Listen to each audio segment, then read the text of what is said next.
అన్న ప్రస్తుతం రాష్ట్రంలో చూస్తున్నాము ఏదైతే నిన్న జగన్మోహన్ రెడ్డి గారు చేసిన వ్యాఖ్యలు వివాదాస్పదంగా మారినాయి. ఏదైతే రాష్ట్రంలో హింసా రాజకీయాలకి చంద్రబాబు నాయుడు పవన్ కళ్యాణ్ ప్రోత్సహిస్తున్నారు, తన నాయకులు కార్యకర్తలతో మా కార్యకర్తల మీద నాయకుల మీద దాడులు చేస్తున్నారు. ఇలాంటి వాటికి ఫుల్ స్టాప్ పెట్టాల్సిందే, నేను ఇక్కడి నుంచి కోరడం లేదు, హెచ్చరిస్తున్నాను మీ అందరికీ కూడా అని చెప్పేసి ఈరోజు వార్నింగ్ ఇచ్చే పరిస్థితులు చూస్తున్నాం జగన్మోహన్ రెడ్డి గారి నుంచి. ఎలా అనిపిస్తుంది, ఆయనకి ఎటువంటి సమాధానం చెప్తారు? జగన్మోహన్ రెడ్డి గారికి చింత చచ్చినా పులుపు సావలేదని క్లియర్గా తెలుస్తుంది. ఎందుకంటే ఆయనకి 151 నుంచి 11 సీట్లు ఇచ్చారు ఎవరు, మన ఆంధ్రప్రదేశ్ ప్రజలు.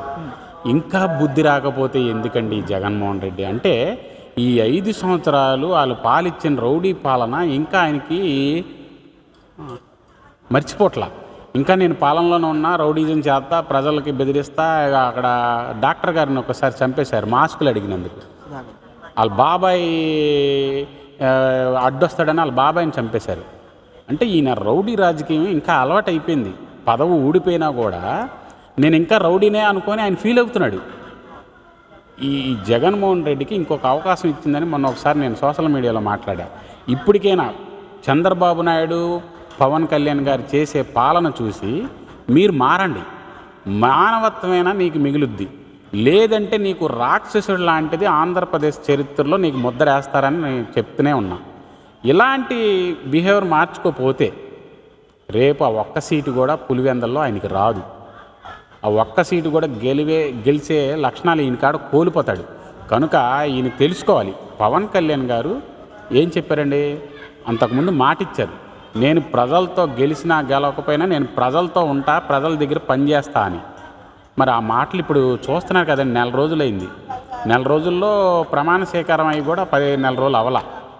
ఇప్పుడు పవన్ కళ్యాణ్ గారు రోజు ప్రజల్లోనే ఉండి, ఇప్పుడు పోలీసు వాళ్ళకి మొన్న ఒక అమ్మాయి మిస్సింగ్ అయితే 24 అవర్స్లో తీసుకొచ్చారు అమ్మాయిని. ఇంకా ఈయనకి కళ్ళు ఎక్కడున్నాయండి? ఎవరు చెప్తున్నారండి ఈయనకి? ఈయన చూడట్లేదా? ఈయన ఎంతసేపు తాడేపల్లిలో కూర్చొని ఆడి చెప్పే మాటలు, ఈడు చెప్పే మాటలు బయట మీడియాలో చెప్పడం తప్ప ప్రజలకు ఇప్పుడైనా వచ్చాడా? పవన్ కళ్యాణ్ చూసి నేర్చుకోమనండి. ప్రతి ఊరు తిరుగుతున్నాడు. 4 రోజులు కూడా అవలా సీట్లో కూర్చొని దేవుడు మాల వేసుకొని దీక్ష చేస్తూ ప్రజల్లోకి వెళ్ళి పనిచేస్తున్నాడండి పవన్ కళ్యాణ్ గారు. చంద్రబాబు నాయుడు గారు ప్రతి పింఛన్కి కూడా డోర్ టు డోర్ వెళ్ళి ఆ ఒక్క రోజులోనే పూర్తి చేయాలని ఆదేశాలు ఇస్తే 95% ఎంతో ఇచ్చారు ఏది ముసలి వాళ్ళకి. ఇంకా వీళ్ళు కళ్ళు లేని వాళ్ళలాగా, చెవులు లేని వాళ్ళలాగా మాట్లాడి వీళ్ళకి రౌడీజం అలవాటైపోయిందండి. దానివల్ల వీళ్ళకి వచ్చే పైచాచికం ఏదో అంటారు కదా, అలాంటి వ్యక్తులు జగన్మోహన్ రెడ్డి గారు. కనుక వీళ్ళకి రానున్న రోజుల్లో ఇంకా దారుణమైన పరిస్థితులు ఎదురుపడతాయి. ఎందుకంటే వీళ్ళు ఎన్ని దారుణాలు చేశారో ఒక్కొక్కటి వస్తుంది.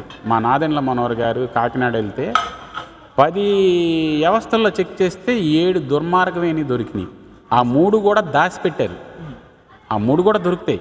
అంటే అంత ప్రజల సొమ్ము దోచుకొని పెద్ద ఆర్బరే కొనేశారంటండి. సముద్రంలో ఆర్బర్ పెద్దది వీళ్ళు సొంత పేర్ల మీద ఉన్నాయంటే వీళ్ళని అండమాన్ జైల్లో వేస్తే కూడా సరిపోదని నా ఆలోచన. అంటే ఈరోజు అప్పులు చేస్తున్నారు, రాష్ట్రంలో మా అప్పులు కుప్పల్లా మార్చాలని చూస్తున్నారు అని చెప్పేసి కూడా చాలా ఆరోపణలు చేస్తున్నారు. ఏం చెప్తారు దానికి? అప్పులు ఎవడు చేశాడండి? ఏం పిచ్చోళ్ళు అనుకుంటున్నారు ప్రజల్ని? ఇంత గట్టిగా బుద్ధి చెప్పినా కూడా ఇంకా పిచ్చోళ్ళలాగా మాట్లాడుతున్నారు వీళ్ళు. అప్పులు ఎవరు చేశారు? 13,000 కోట్లు ఎంతో జగన్మోహన్ రెడ్డి అప్పులు చేశారు. అప్పులు చేసిన రాష్ట్రంలో చంద్రబాబు నాయుడు గారు, జగన్ గారు, పవన్ కళ్యాణ్ గారు వచ్చిన 1వ తారీఖు కల్లా ఇచ్చారుగా మొత్తం పింఛన్లు. కళ్ళు ఎక్కడ పోయినాయి? చూడట్లేదా మీరు?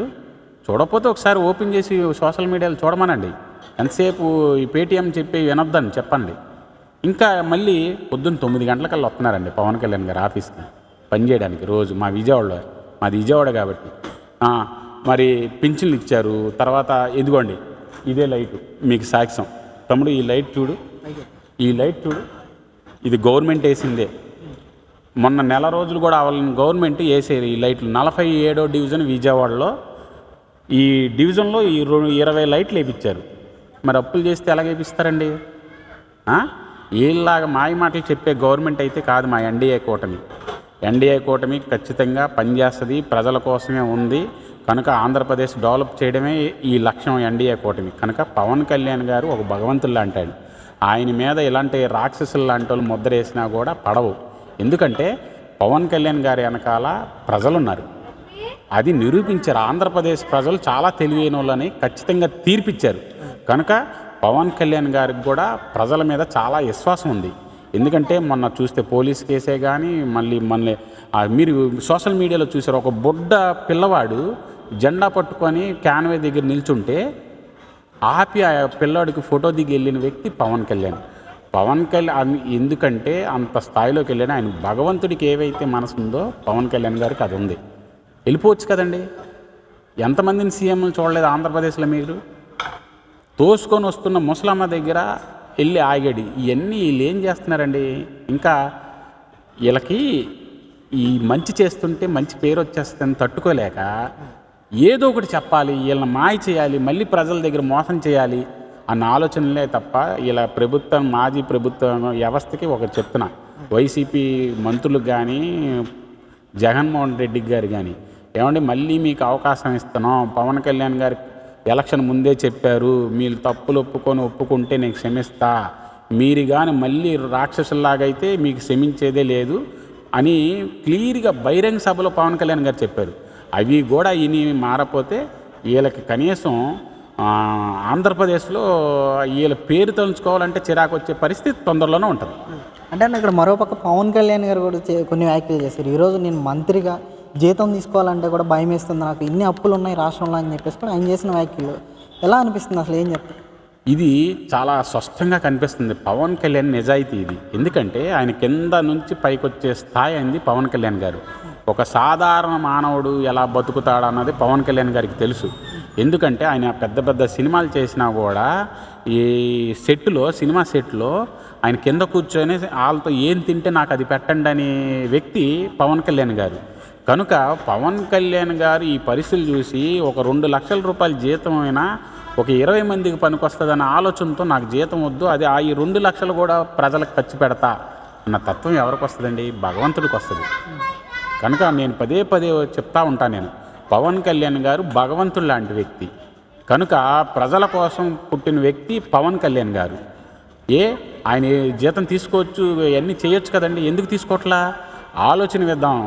10 మందికి అన్నం పెట్టచ్చు, 10 మందికి ఏదైనా సహాయం చేయొచ్చు అన్న ఆలోచనలు పవన్ కళ్యాణ్ గారికి ఉన్నాయి. కాబట్టి ఆయన ప్రజల కోసం పుట్టిన వ్యక్తి కాబట్టి ఇలాంటి చీడ పురుగులు ఎన్నొచ్చినా కూడా పవన్ కళ్యాణ్ గారిని ఏమీ చేయలేవు.